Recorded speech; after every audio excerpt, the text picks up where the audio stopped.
Hello students and welcome back to a YouTube channel Vidyam, जहां पर हम एसआरसीसी के graduates class 11th and 12th के बच्चों के लिए बिल्कुल फ्री एंड सबसे बेस्ट क्वालिटी की वीडियोस लेकर आते हैं accounts, economics and business studies की। तो हमारी बेटा क्लास 12th के लिए यूनिट टेस्ट की सीरीज चल रही थी, जहां पर हम accountancy, economics and business studies के इंट्रोडक्टरी कुछ 2-3-4 चैप्टर आपको यूनिट टेस्ट के लिए प्रिपेयर करा रहे हैं।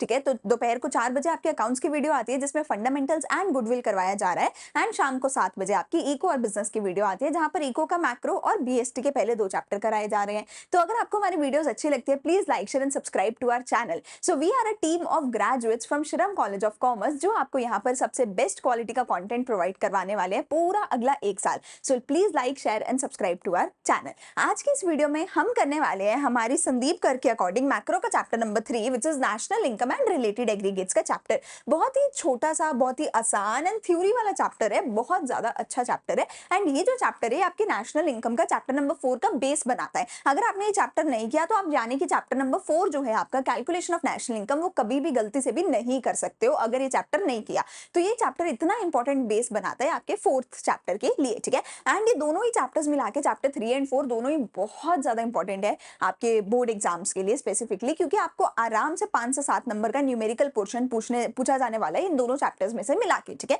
न्यूमेरिकल यूजुअली इजी पूछा जाता है, पर कम से कम 5 से 7 नंबर का तुम्हें आराम से देखने को मिल जाता है नेशनल इनकम में से, तो तुम इनको गलती से भी अवॉइड नहीं कर सकते हो। ठीक है, अगर तुम पूरा न्यूमेरिकल नहीं सॉल्व कर पा रहे हो तो भी मैं तुम्हें एक्सप्लेन करूंगी कि एटलीस्ट आधा न्यूमेरिकल सॉल्व करके भी कम से कम आधे नंबर स्टेप मार्किंग तुम ले सको, क्योंकि बहुत सारे बच्चे ऐसे होते हैं जो ऑल टुगेदर नेशनल इनकम छोड़ ही देते हैं कि हमें तो इतने मुश्किल न्यूमेरिकल लग रहे हैं, हम तो छोड़ देंगे, 5-7 नंबर कुर्बान कर देंगे। तो मैं तुम्हें ऐसे टिप्स एंड ट्रिक्स भी बताऊंगी कि कैसे, अगर तुमसे नहीं भी हो रहा, अगर तुम्हें बहुत मुश्किल लग रहा है, तो भी एटलीस्ट आधा न्यूमेरिकल सॉल्व करके एटलीस्ट आधा तुम कर लो। लेकिन अगर एक बार समझ आ गया, बस एक बार अगर समझ आ गया कि क्या ट्रिक्स हैं, क्या ऐसे तुम्हें सॉल्व करना है, उसके बाद तुम ऐसे मान के चलो कि तुम्हारे 80 में से 5 से 7 नंबर सीधा पक्के हैं। उसके बाद कोई भी सवाल आ जाए तुम्हारा गलत होगा ही नहीं, एक बार अगर तुमने टिप्स एंड ट्रिक्स समझ ली तो। ठीक है, तो अभी के लिए ये जो चैप्टर है इसमें मैं तुम्हें थ्योरी कराने वाली हूँ, दैट इज चैप्टर नंबर 3 की। एंड अगली वीडियो में मैं तुम्हें जो है चैप्टर नंबर 4 करवाने वाली हूँ, जो कि न्यूमेरिकल पोर्शन वाला चैप्टर हमारा रहता है, जिसमें 3 मेथड्स हम करते हैं। ठीक है, इस चैप्टर में हमें बेसिकली पढ़नी होती है जी थ्योरी,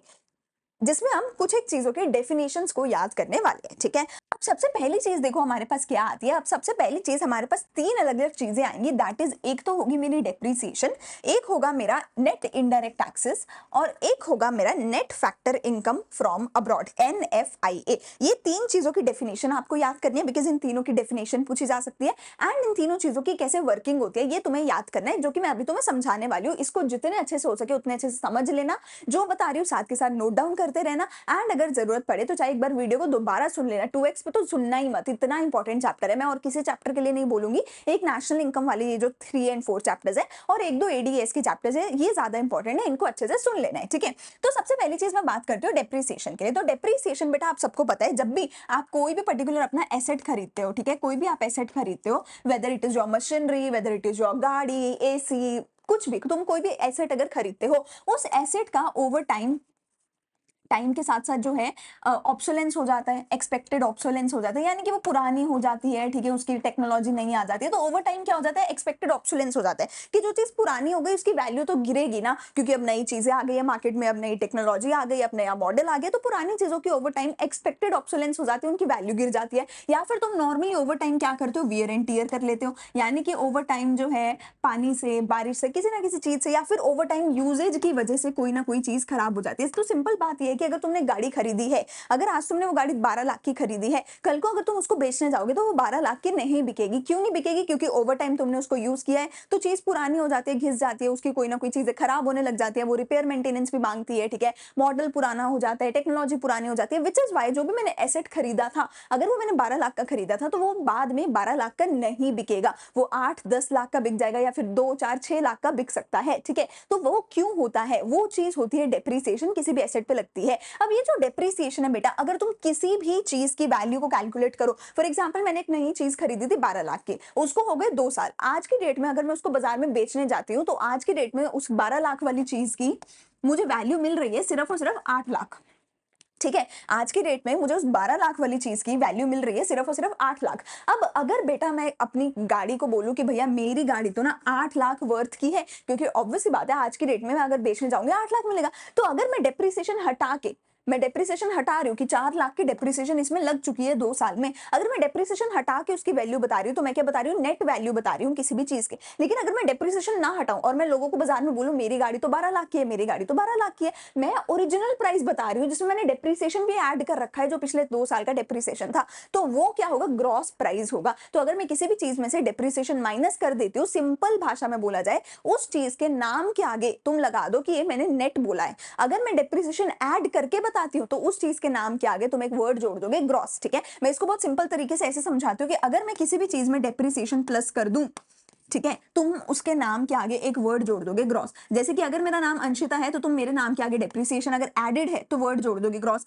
अगर डेप्रिसिएशन एडेड नहीं है, अगर डेप्रिसिएशन माइनस है, तो तुम मेरे नाम के आगे वर्ड बस क्या जोड़ दोगे, नेट जोड़ दोगे, और कुछ नहीं करने वाले हो। क्या बोला, अगर किसी चीज में डेप्रिसिएशन एडेड है उसके नाम के आगे क्या वर्ड जोड़ दोगे, भैया तो ग्रॉस है। अगर किसी चीज में डेप्रिसिएशन एडेड नहीं है, डेप्रिसिएशन माइनस है, उसके नाम के आगे एक वर्ड जोड़ दोगे, वो वर्ड क्या होगा, नेट होने वाला है। तो विदाउट डेप्रिसिएशन किसी भी चीज का नाम क्या होगा, नेट।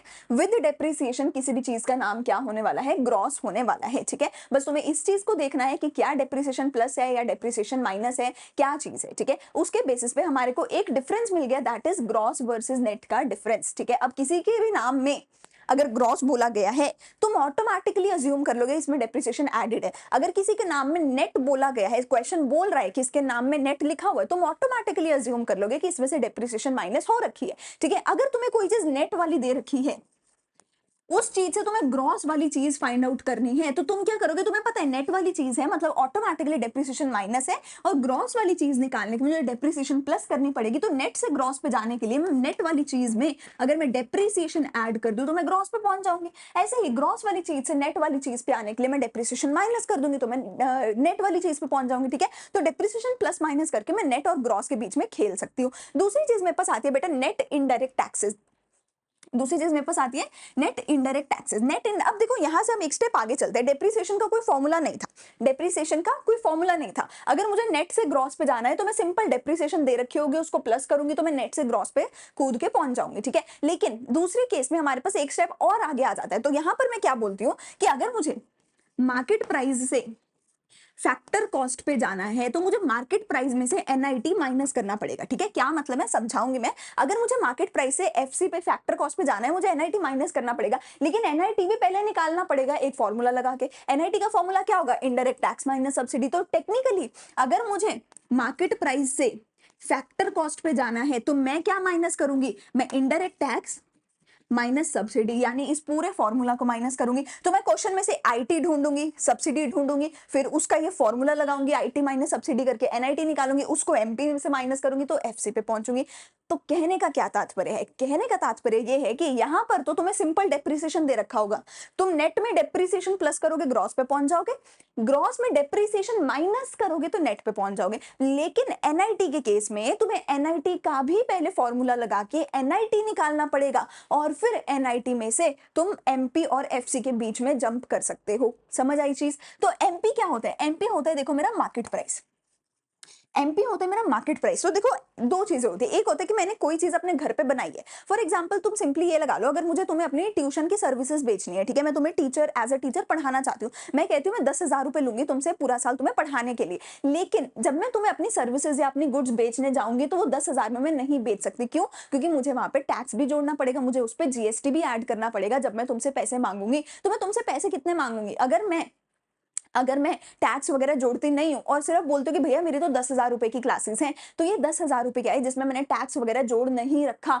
वो क्या है, मेरा फैक्टर कॉस्ट है, कि मेरी कॉस्ट, ठीक है, मेरी कॉस्ट है, मेरे प्रोडक्ट की कॉस्ट है, मेरी सर्विसेज की कॉस्ट है 10,000 रुपीज। लेकिन अब मैं बोलूँ कि भैया अगर तुम्हें खरीदना है तो 10,000 प्लस तुम्हें कुछ जीएसटी वगैरह देना पड़ेगा, टैक्सेस देने पड़ेंगे, तो वो बनेगा टोटल 12,000 का। तो ये जो 12,000 है ये मार्केट प्राइस है, यानी कि ये वो वाला रेट है जिस रेट पे मेरा सामान बाजार में बिक रहा है, वो रेट होता है मार्केट प्राइस। लेकिन अगर मैं बोलूं वो वाला रेट जिस रेट पे मेरा सामान बिना टैक्सेस के है, कि मैंने जिस रेट पे बनाया है उसमें मैंने ऑब्वियसली अपना प्रॉफिट ऐड कर लिया है, वो क्या होगा, मेरा फैक्टर कॉस्ट। ठीक है, तो फैक्टर कॉस्ट क्या होगा, बिना टैक्सेस के कैलकुलेट किया गया, जो मेरी जेब में आएगा, जो प्रोड्यूसर की जेब में आएगा। तो प्रोड्यूसर अगर क्या कहता है, प्रोड्यूसर कहता है मैं 10,000 का बेचूंगा बाजार में कोई सामान, तो वो 10,000 रुपए क्या है, उस चीज की फैक्टर कॉस्ट है। लेकिन जब वो एक्चुअल में बाजार में बिकने जाती है तो उस पर टैक्स लगा देती है सरकार, और सरकार 10,000 वाली चीज को क्या बना देती है, 12,000 2000 की बना देती है। तो यानी कि सरकार ने क्या किया, 2000 रुपए का टैक्स जो है, या मैं बोलूं इनडायरेक्ट टैक्स जो है वो ऐड किया। तो जब किसी चीज में टैक्स ऐड हो जाता है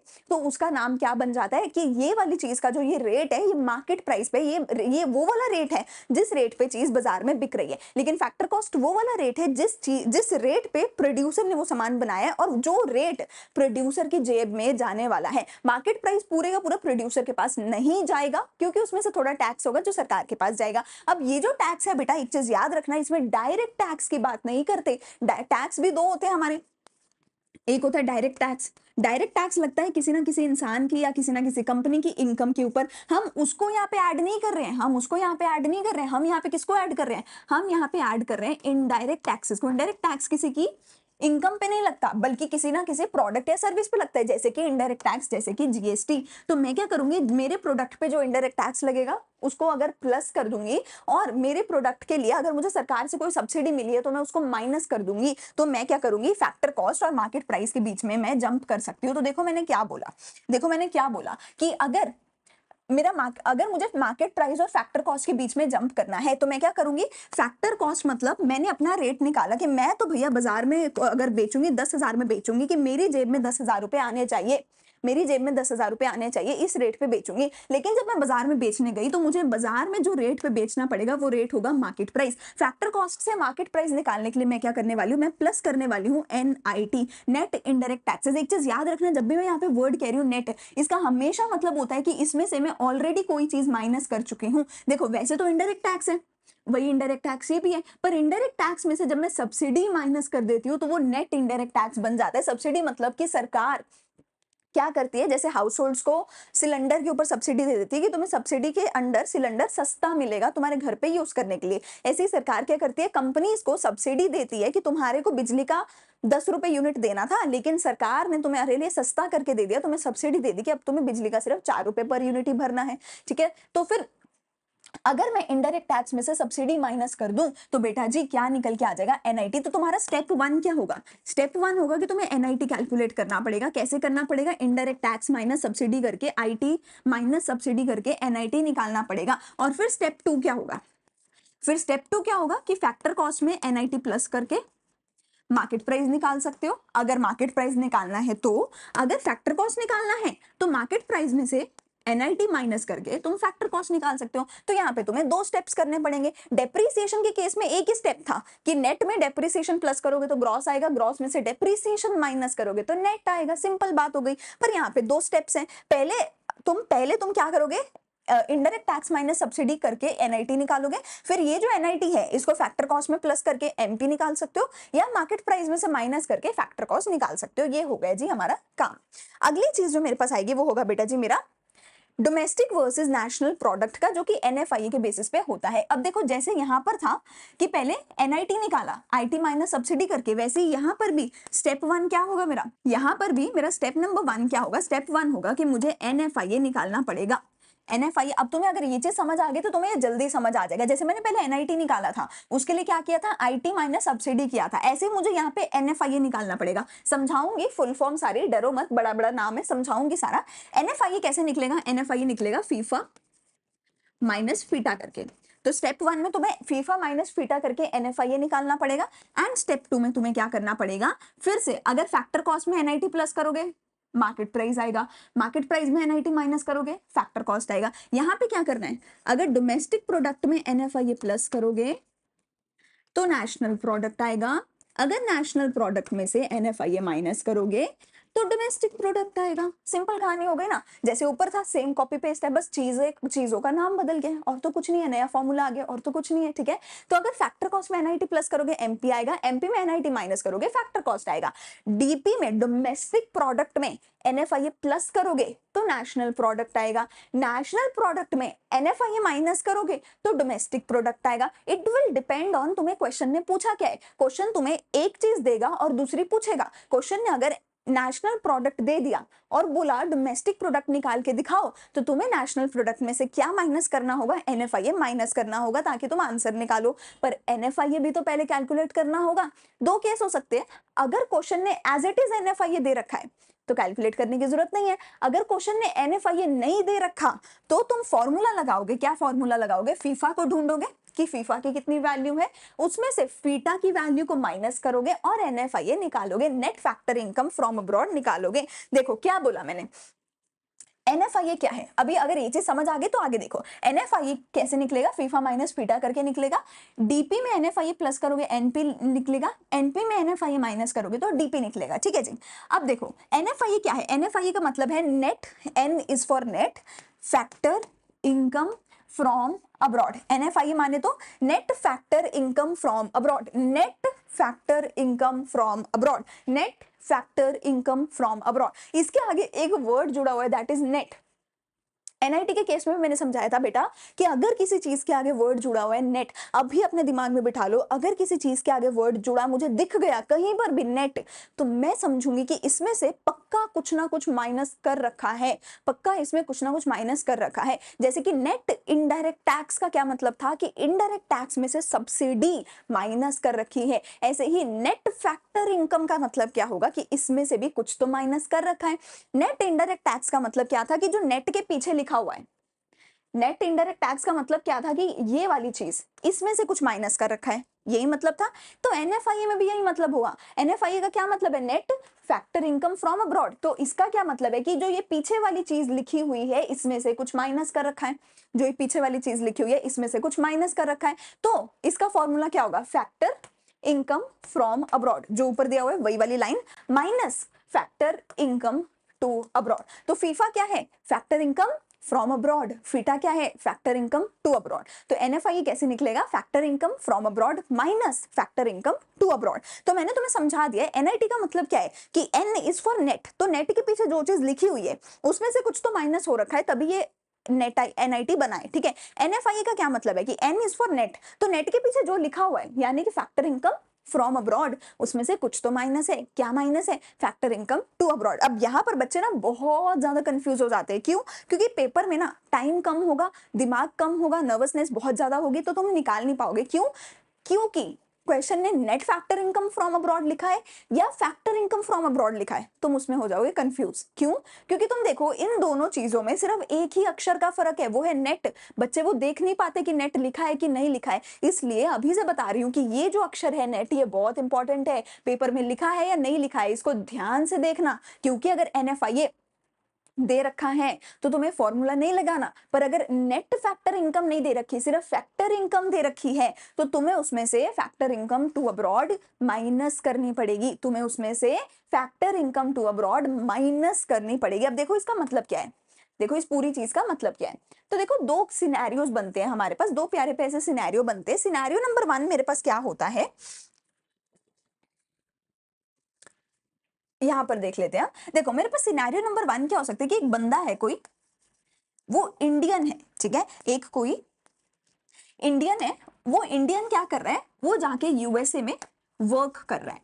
एक कोई इंडियन बंदा है वो यूएसए में जाके काम कर रहा है, ठीक है, लेकिन है वो कहाँ का है, तो वो हमारे प्यारे भारत का ना। वो यूएसए में काम कर रहा है तो क्या हुआ, परिवार का है उसका, इंडिया में है, तो वो यूएसए से पैसा कमा के कहाँ भेज रहा है, इंडिया में भेज रहा है। तो एक इंडियन बंदा है जो यूएसए में गया हुआ है और यूएसए में जाके काम कर रहा है, लेकिन वो यूएसए से पैसा कहाँ भेजेगा, पैसा तो ऑब्वियसली यूएसए से इंडिया में भेजेगा। तो एक अगर कोई इंडियन है जो यूएसए में जाके काम कर रहा है तो वो इंडियन है, क्योंकि वो इंडियन है तो वो पैसा इंडिया में भेज रहा होगा। तो इसका मतलब क्या है, इसका मतलब क्या है, वो क्या है, फैक्टर इनकम फ्रॉम अब्रॉड है, फैक्टर इनकम फ्रॉम अब्रॉड है। फीफा किसकी इनकम होती है बेटा, फीफा होती है income of Indians, income of the Indians working abroad.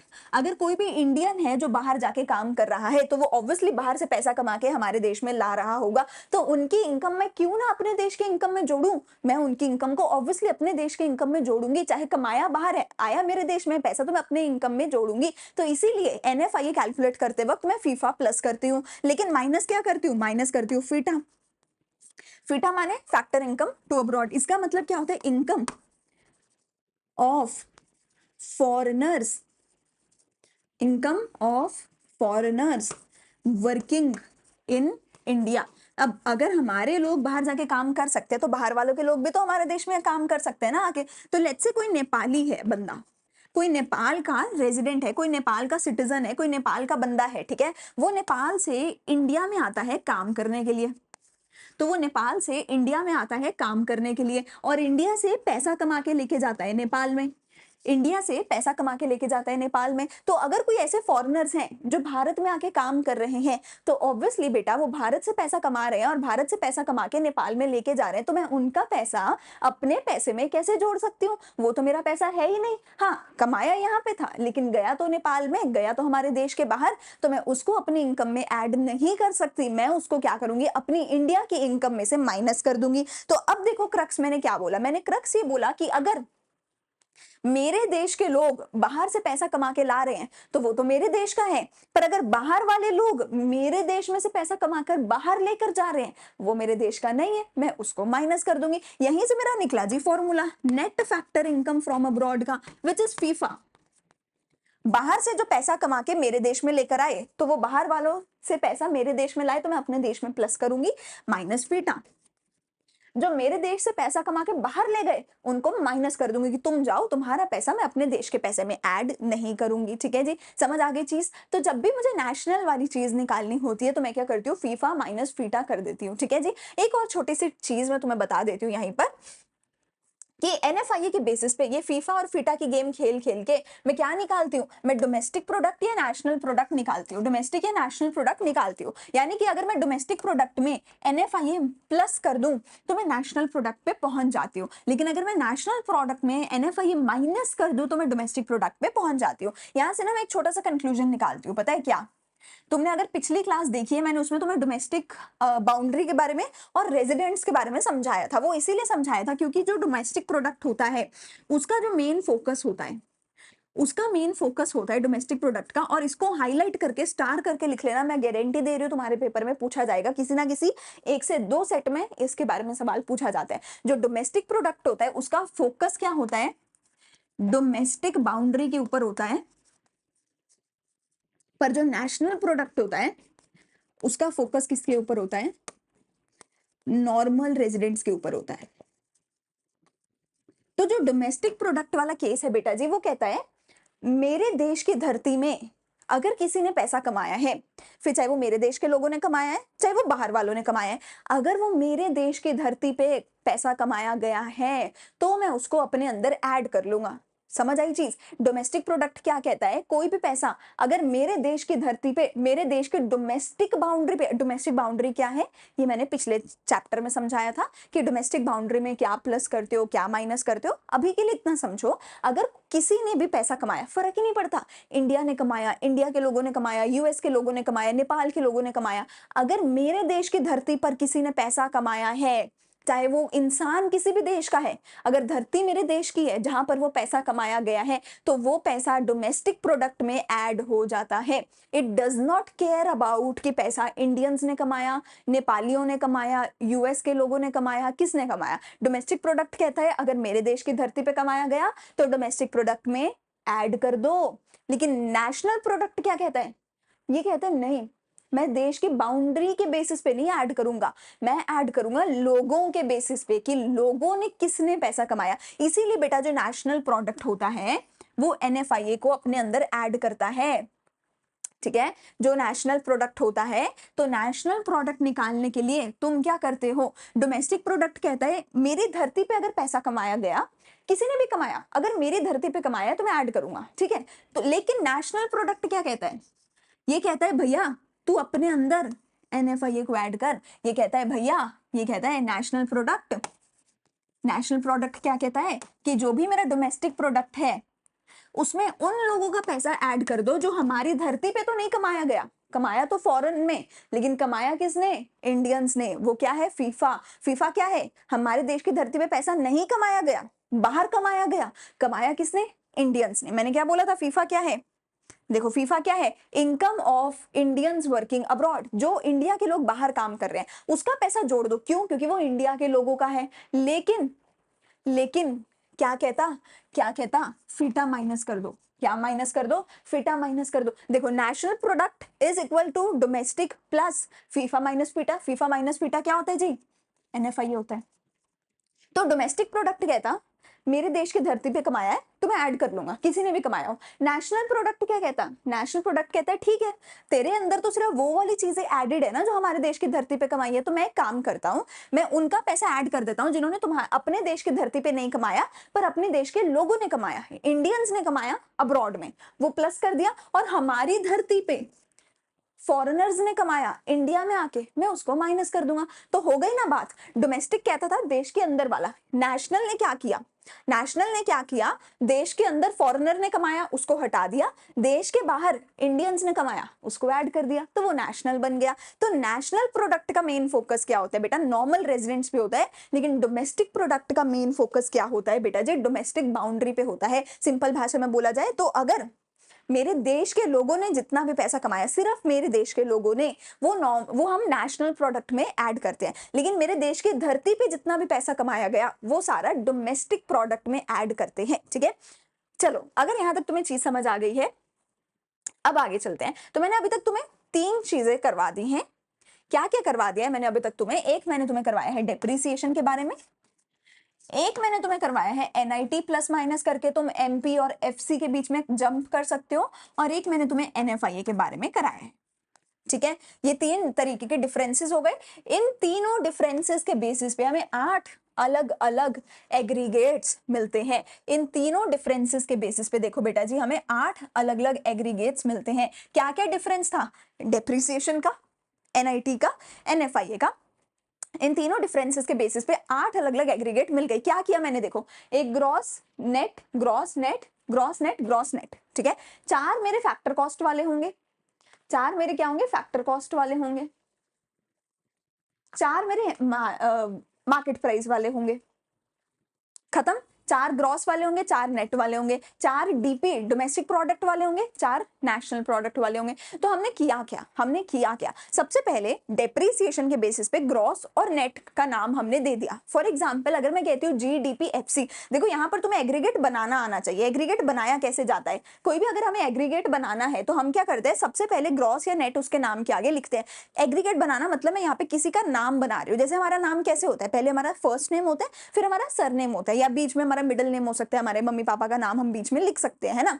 तो first name, middle name, surname, हम नाम बनाते हैं ना किसी भी बच्चे का, किसी भी इंसान का, वैसे ही एग्रीगेट का नाम बनाया जाएगा। एग्रीगेट के नाम में जो फर्स्ट नेम होगा वो या तो ग्रॉस होगा, अगर डेप्रिसिएशन एडेड है तो ग्रॉस होगा, अगर डेप्रिसिएशन माइनस है तो नेट होगा। पहला नाम हो गया, फर्स्ट नेम हो गया। मिडिल नेम में तुम क्या करोगे? एनएफआईए के बेसिस पे डीपी डोमेस्टिक प्रोडक्ट या एनपी नेशनल प्रोडक्ट ऐड करोगे। तो अगर डोमेस्टिक प्रोडक्ट है मतलब एनएफआईए एडेड नहीं है, अगर नेशनल प्रोडक्ट है मतलब एनएफआईए एडेड है। मैं बहुत डिटेल में, बहुत आराम से समझा रही हूँ ताकि तुम्हें दोबारा सुनने की, दोबारा समझने की जरूरत ना पड़े। ठीक है, बहुत ज्यादा आराम से समझा रही हूँ इसीलिए पूरा चैप्टर अच्छे से समझ लेना। और फिर लास्ट में हमने क्या किया? Factor cost and market price उसके सरनेम के अंदर डाल दिया। ठीक है, तो अगर एनआईटी एडेड नहीं है तो हम फैक्टर कॉस्ट बोल देंगे, अगर एनआईटी एडेड है तो मार्केट प्राइस बोल देंगे। तो फर्स्ट नेम क्या होगा? ग्रॉस या नेट, मिडिल नेम क्या होगा? डोमेस्टिक प्रोडक्ट या national product, and last name क्या होगा? मार्केट प्राइस या फैक्टर कॉस्ट। अब पूरा नाम जोड़ के पढ़ते हैं, पूरा नाम जोड़ के पढ़ो।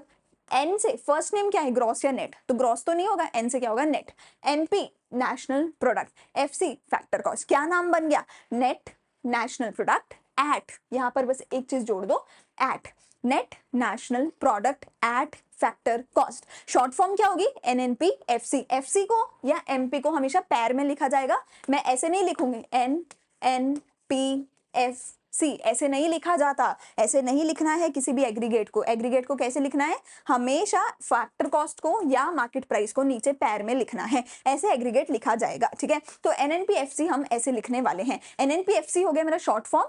पूरा नाम क्या होगा? सारे मेरे साथ बोलो, अब तुम अगर यहां तक सुन रहे हो पूरी चीज मेरे साथ बोलो। शॉर्ट नेम क्या होगा? एनएनपीएफसी। पूरा नाम क्या होगा? Net national product at factor cost. Net national product at factor cost, ये इसका पूरा नाम बनेगा। ऐसे ही जीएनपीएफसी का पूरा नाम क्या बनेगा? Gross national product at factor cost. NDPFC का नाम क्या बनेगा? Net domestic product at factor cost. ठीक है, यहां पर एनडीपीएमपी का नाम क्या बनेगा? Net domestic product at market price. ठीक है, net national product at market price. ठीक है, तो ये सारे 8 अलग अलग एग्रीगेट मेरे पास यहाँ पे बन गए। एक एक चीज यहाँ पर अभी के अभी नोट डाउन कर लो, जहां पर एग्रीगेट्स लिख रहे हो, ब्राउनी पॉइंट है इसका, आगे जाके हर जगह यूज आएगा। चैप्टर का नाम क्या है? चैप्टर का नाम क्या है? National income. नेशनल इनकम कौन सी है इनमें से? इनमें से नेशनल इनकम किसको बोला जाता है? इनमें से नेशनल इनकम बोला जाता है एनएनपीएफसी को। इनमें से नेशनल इनकम बोला जाता है एनएनपीएफसी को। दूसरी चीज, एक इनमें से बोला जाता है डोमेस्टिक इनकम। डोमेस्टिक इनकम किसको बोला जाता है? डोमेस्टिक इनकम बोला जाता है एनडीपीएफसी को। डोमेस्टिक इनकम किसको बोला जाता है? एनडीपीएफसी को बोला जाता है। नेशनल इनकम एनएनपीएफसी को बोला जाता है, डोमेस्टिक इनकम एनडीपीएफसी को बोला जाता है। ठीक है, अब देखिए नामकरण हो गया सबका, नामकरण हो गया सबका, शॉर्ट नेम लॉन्ग नेम सबके पढ़ लिए। एक बार जल्दी से देख लो, जल्दी से सबके लिख लो शॉर्ट नेम्स। अब इनका मतलब समझेंगे, मतलब अब इनका डेफिनेशन समझेंगे। मतलब आई होप तुम्हें समझ आ गया होगा कि ग्रॉस का मतलब है डेप्रिसिएशन एडेड है, नेट का मतलब है डेप्रिसिएशन एडेड नहीं है, डोमेस्टिक प्रोडक्ट का मतलब है एनएफआईए एडेड नहीं है, नेशनल प्रोडक्ट का क्या मतलब है कि NFIA net factor income from abroad वो एडेड है। फैक्टर कॉस्ट का क्या मतलब है कि एनआईटी एडेड नहीं है। एनआईटी क्या था? Net indirect taxes. Net indirect taxes का फॉर्मूला क्या था? इनडायरेक्ट टैक्स माइनस सब्सिडी, वो एनआईटी इसमें एडेड नहीं है। मार्केट प्राइस का क्या मतलब था? मार्केट प्राइस का, अरे यार, मार्केट प्राइस का क्या मतलब था कि एनआईटी एडेड है। ठीक है, एनआईटी माने net indirect tax minus, sorry, NIT माने नेट इनडायरेक्ट टैक्स, उसका फॉर्मूला क्या होगा? इनडायरेक्ट टैक्स माइनस सब्सिडी, वो इसमें एडेड है, इसमें नहीं है। ठीक है, तो इनका मतलब तुम्हें समझ आ जाना चाहिए कि इनका मतलब क्या है, यहां से हर चीज समझ आ जानी चाहिए। अब समझाती हूँ डेफिनेशन कैसे याद करनी है। तो टेक्निकली तुम्हें 8 चीजें हैं, पेपर में सवाल 8 में से किसी की भी डेफिनेशन पूछ लेगा, किसी की भी। 8 डेफिनेशन याद करनी पड़ेगी? नहीं करनी पड़ेगी, आराम से समझाते हैं कैसे। तो नामकरण याद कर लिया, नामकरण कैसे होगा? पहले ग्रॉस या नेट, फिर डोमेस्टिक या नेशनल, फिर पैरों में क्या लिखोगे? फैक्टर कॉस्ट या मार्केट प्राइस। नामकरण तो कर लिया, डेफिनेशन कैसे? डेफिनेशन उल्टा, इस बेचारे को पैर में बिठाया है, अब इसको सिर में बिठाना है। इसका डेफिनेशन सबसे पहले लिखोगे। सबसे पहले क्या डिफाइन करोगे? मार्केट प्राइस को डिफाइन करो। डिफाइन कह रही हो, नाम नहीं, डिफाइन कह रही हो। नाम तो हो गया जीडीपीएमपी, gross domestic product at market price. Definition जब पूरी लिखनी होगी 3-4 लाइनों की, सबसे पहले किसका डेफिनेशन लिखोगे? मार्केट प्राइस का। फिर किसका डेफिनेशन लिखोगे? डोमेस्टिक प्रोडक्ट का। फिर किसका डेफिनेशन लिखोगे? ग्रॉस का। उल्टा यहां पर क्या करोगे? पहले फैक्टर कॉस्ट का डेफिनेशन, उल्टा मतलब मार्केट प्राइस का उल्टा फैक्टर कॉस्ट हो गया। फिर फैक्टर कॉस्ट के बाद किसका डेफिनेशन लिखोगे? नेशनल प्रोडक्ट का। फिर किसका डेफिनेशन लिखोगे? नेट का। समझ आ गई बात? तो पूरी डेफिनेशन नहीं हम याद कर सकते, ऑब्वियसली हम कंप्यूटर थोड़ी 8-8 डेफिनेशन याद कर लेंगे। ठीक है, हम क्या करेंगे, मैं तुम्हें मार्केट प्राइस का डेफिनेशन याद करवा दूंगी, फैक्टर कॉस्ट का डेफिनेशन याद करा दूंगी। अगर पेपर में मार्केट प्राइस वाला पूछा है तो उसका लिख देना, ये पूछा है तो इसका लिख देना। मैं तुम्हें डोमेस्टिक का याद करा दूंगी, नेशनल का याद करा दूंगी, ग्रॉस का याद करा दूंगी, नेट का याद करा दूंगी। पेपर में जो भी पूछा गया तीनों चीजों को मिलाकर खुद से डेफिनेशन बना के आ जाना। कैसे? तो सबसे पहला मेरे पास आता है, देखो, for the first 4 definitions we will start from factor cost. पहली जो 4 डेफिनेशन है, इनके डेफिनेशन को कहां से शुरू करोगे? फैक्टर कॉस्ट से शुरू करोगे। जो अगली 4 डेफिनेशन है, इनके डेफिनेशन को कहां से शुरू करोगे? मार्केट प्राइस से शुरू करोगे। ठीक है, बाकी का तो सेम ही रहने वाला है, पीछे वाला। ठीक है, अब अगर तुम्हें फैक्टर कॉस्ट दिया है क्वेश्चन में, फॉर एग्जाम्पल तुम्हें दिया है जीडीपीएफसी, तो सबसे पहले फैक्टर कॉस्ट को डिफाइन करोगे और फैक्टर कॉस्ट की डेफिनेशन क्या लिखोगे? एज इट इज, यहां से कॉपी पेस्ट कर लो। फैक्टर कॉस्ट को क्या बोलोगे? It is the sum total of factor cost incurred on final goods and services. It is the sum total of factor cost incurred on final goods and services, कि तुमने जो भी goods and services final बनाई है उन पे जितना factor cost total इनकर किया है, उन पे जितना टोटल खर्चा किया है, उस सभी की बेटा जी कॉस्ट को क्या बोला जाएगा? फैक्टर कॉस्ट बोला जाएगा। दूसरी चीज क्या लिख सकते हो इसी का? दूसरा चीज, अभी के लिए तुम चाहो तो इसको इग्नोर कर दो, अभी के लिए तुम चाहो तो इसको इग्नोर कर सकते हो, तुम सिर्फ ये भी लिख लोगे, तुम्हारा काम चल जाएगा। ये तुम अगले चैप्टर में समझोगे कि इसको हम ये भी बोलते हैं, जो हमारा फैक्टर कॉस्ट है उसको हम sum total of operating surplus, compensation of employees और मिक्स्ड इनकम भी बोलते हैं। अभी के लिए तुम इग्नोर कर दो पूरी तरह, तुम्हें कोई इसको देखने की जरूरत नहीं है। अगले चैप्टर में इन तीनों का मतलब हम समझेंगे, मैं तब तुम्हें बताऊंगी। ठीक है, फैक्टर कॉस्ट की हो गई। मार्केट प्राइस की डेफिनेशन बनाते हैं। It is the market price माने तो market value of goods and services. तो देखो मैंने कितना आसान डेफिनेशन बनाया है। फैक्टर कॉस्ट क्या है? Factor cost of goods and services. Simple ना, फाइनल गुड्स एंड सर्विसेज जो हमने बनाई है उस पे जो फैक्टर कॉस्ट लगी है वो फैक्टर कॉस्ट हो गई, जो फाइनल गुड्स एंड सर्विसेज बनाई है उसकी जो मार्केट वैल्यू है वो मार्केट प्राइस हो गया हमारा। सिंपल बात हो गई ना, कुछ भी नया नहीं है।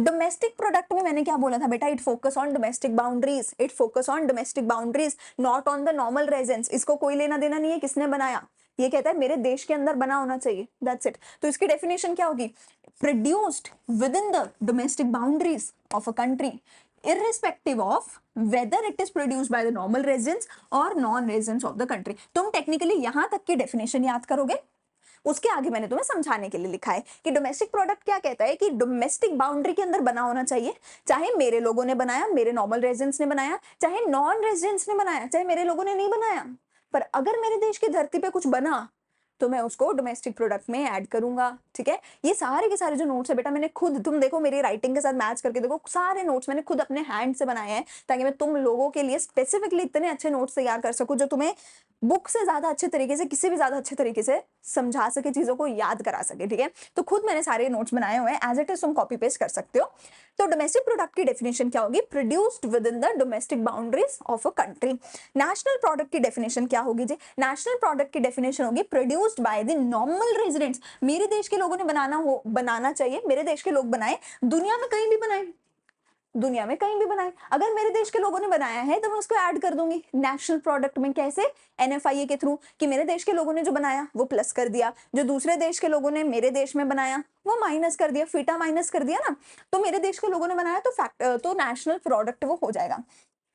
ग्रॉस और नेट तो सिंपल है, ग्रॉस में क्या डेप्रिसिएशन इंक्लूडेड है, नेट में क्या डेप्रिसिएशन इंक्लूडेड नहीं है। ग्रॉस में क्या है, डेप्रिसिएशन इंक्लूडेड है, और नेट में क्या है, डेप्रिसिएशन एक्सक्लूडेड है, डेप्रिसिएशन इंक्लूडेड नहीं है।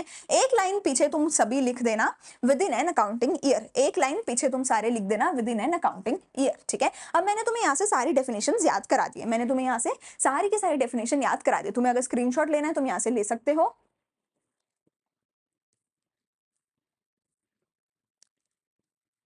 ठीक है जी, स्क्रीनशॉट अगर तुम्हें लेना है तुम सारी की सारी डेफिनेशंस का यहाँ से ले सकते हो। अब इन्हीं सभी डेफिनेशंस को तुम्हें याद करना है, इनके बेसिस पे अब हम जोड़ के डेफिनेशन बनाएंगे। नामकरण हो गया NDPFC, net domestic product at factor cost. सबसे पहले क्या बताओगे, फैक्टर कॉस्ट का मतलब, फिर डोमेस्टिक प्रोडक्ट का मतलब, फिर नेट का मतलब। फैक्टर कॉस्ट का मतलब factor cost incurred on the goods and services, कौन सी goods and services, produced within the domestic boundary. Domestic मतलब डोमेस्टिक, तुम देखो जो तुम्हारा नाम है, नाम से ही डेफिनेशन निकल रही है। फैक्टर कॉस्ट में क्या है, factor cost incurred on goods and services, goods and services produced within the domestic boundary, domestic boundary से डोमेस्टिक प्रोडक्ट, सिंपल हो गया ना यार। और नेट का मतलब पता ही है, exclusive of depreciation with in an accounting year, ये जोड़ देना सब लोग पीछे। तो एनडीपीएफसी की डेफिनेशन क्या बन गई, it is the sum total of factor cost, it is the sum total of factor cost incurred on the final goods and services produced within the domestic boundaries of a country in an accounting year exclusive of depreciation। खत्म बात। अब तुम मुझे GDP MP का definition ना खुद से comment section में लिखकर बताओ कि जीडीपी एमपी का क्या डेफिनेशन होना चाहिए। ठीक है, अब जीडीपी एमपी का डेफिनेशन तुम लोग खुद मुझे कमेंट सेक्शन में लिखकर बताओ कि क्या डेफिनेशन होना चाहिए। मैंने तुम्हें सारे याद करा दिए। तुम पहले मार्केट प्राइस का मुझे डेफिनेशन बताओगे कि इट इज दिस, फिर प्रोड्यूस विद इन द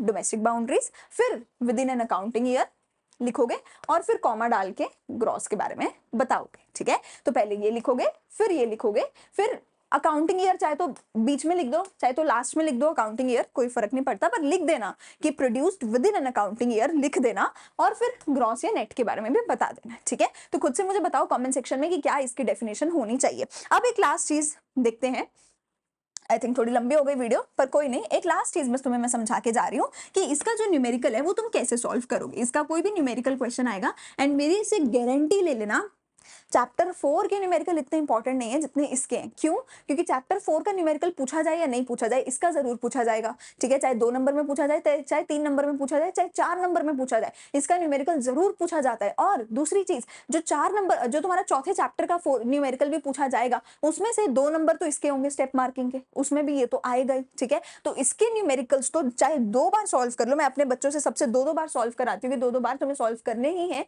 ठीक है, तो न्यूमेरिकल्स को इस चैप्टर के तो 2-2 कम से कम 2-2 बार सॉल्व करना है। कैसे होगा न्यूमेरिकल, न्यूमेरिकल ना तुम्हें कोई एक एग्रीगेट दे देगा और उससे किसी दूसरे एग्रीगेट पे जाने को बोलेगा। जैसे कि अगर तुम्हें मैंने दे दिया जी एनपी एमपी, फॉर एग्जाम्पल, और ये गिवन है,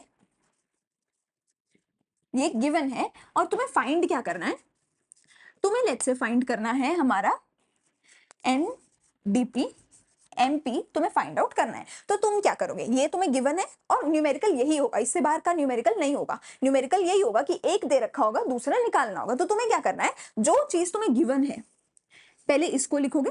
तुम्हें क्या करना है, पहले जीडीपी एमपी को लिखोगे, इसके बिल्कुल नीचे तुम लिखोगे जो दूसरी चीज है एनडीपी एमपी है। अब देखोगे इन दोनों में कितना फर्क है, लाइन मार के देखो, ग्रॉस और नेट का फर्क है, ये फर्क नहीं है, ये फर्क नहीं है, एक ही फर्क है, यानी कि ग्रॉस और नेट का फर्क है। तो मैं क्या करूंगी, ग्रॉस से नेट पे जाने के लिए माइनस डेप्रिसिएशन करूंगी। तो मैं क्या करूंगी, ये जीडीपी एमपी है, माइनस डेप्रिसिएशन करूंगी इसमें से, और मेरा आंसर निकल के आ जाएगा which will be NDP MP.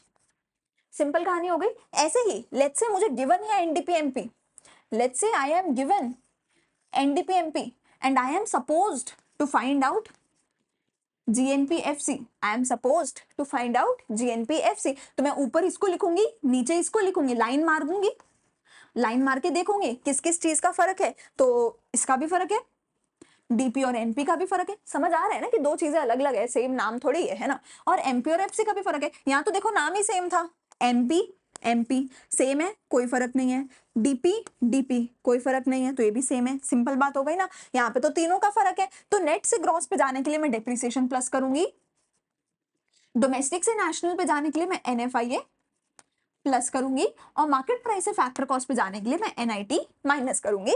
NIT को एनआईटी के फॉर्मूला से निकालूंगी which is indirect tax minus subsidies.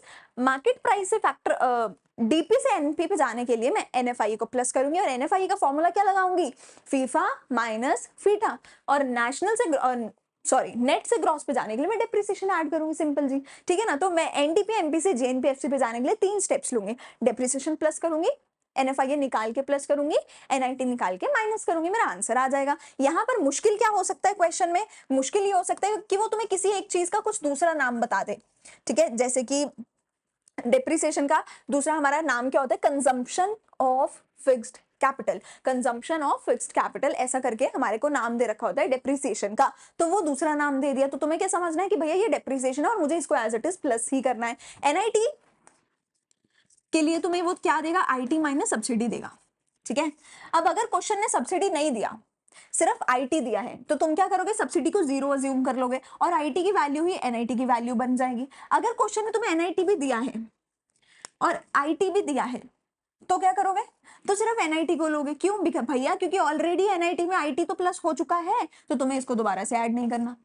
अगर एनआईटी नहीं दिया तो आईटी माइनस सब्सिडी करना है, अगर सब्सिडी नहीं दिया तो सब्सिडी को 0 अज्यूम कर लेना है, और सिर्फ आईटी को एनआईटी के बराबर रख देना है, ठीक है जी। तो ये कुछ एक चीजें हो सकती है जो क्वेश्चन तुम्हें दे सकते हैं। ये सब चीजें तुम सिर्फ और सिर्फ सॉल्व करके ही फाइंड आउट कर सकते हो कि क्या होगा, कैसे होगा। सॉल्व करके, प्रैक्टिस करके, 2-2 बार प्रैक्टिस करके ही तुम इस पे विजय प्राप्त कर सकते हो, वरना इसका कोई और तरीका है ही नहीं। बिना प्रैक्टिस के और कोई तरीका है ही नहीं। मैं कितना तुम्हें यहाँ पे पढ़ा लूं, मैं भी क्वेश्चन ही प्रैक्टिस कराऊंगी, वही तुम्हें अपनी बुक के पीछे से करने हैं। तुम्हें कोई दूसरा सोर्स ढूंढने की जरूरत नहीं है। तुम्हारी जो संदीप गर्ग बुक है, या अगर तुम्हारे पास टीआर जैन भी है, तो ये दोनों किताबें बहुत अच्छी हैं। इनके पीछे के न्यूमेरिकल्स, इनके एग्जाम्पल्स 2 बार एटलीस्ट, अगर मेरे को यहाँ तक तुमने सुना है, अगर मेरा लेक्चर अच्छा लगा है, अगर मेरे को रिस्पेक्ट कर रहे हो, प्लीज अपनी बुक के पीछे से 2 बार न्यूमेरिकल सॉल्व करके देखना। आई एम नॉट सेइंग आज के आज 2 बार करो, over a period of 1 month 2 bar solve करके देखो। यू विल रियलाइज तुम इतने अच्छे से उसको मास्टर कर लोगे कि फिर पूरा साल तुम्हें दिक्कत नहीं आएगी, ठीक है। तो यहाँ पर हम अपने इस लेक्चर को करते हैं खत्म। आई होप तुम्हें पूरी चीज अच्छे से समझ आई होगी। तुम चैनल को, टेलीग्राम चैनल को सब्सक्राइब कर लेना, फॉलो जो भी करते हो टेलीग्राम पे कर लेना। वहाँ पे तुम्हें नोट्स मिल जाएंगे, डाउट्स तुम वहीं पे अपने पूछ सकते हो। टेलीग्राम चैनल पे ही तुम डाउट्स भी पूछ सकते हो, अपने डिस्कशन ग्रुप तुम्हें वहाँ पे मिल जाएगा। चैनल को लाइक, शेयर एंड सब्सक्राइब कर दो। हम मिलेंगे कल की वीडियो में, जहाँ पर मैं चैप्टर 4 करवाने वाली हूँ तुम्हें, नेशनल इनकम का ही, मैक्रो इकोनॉमिक्स का।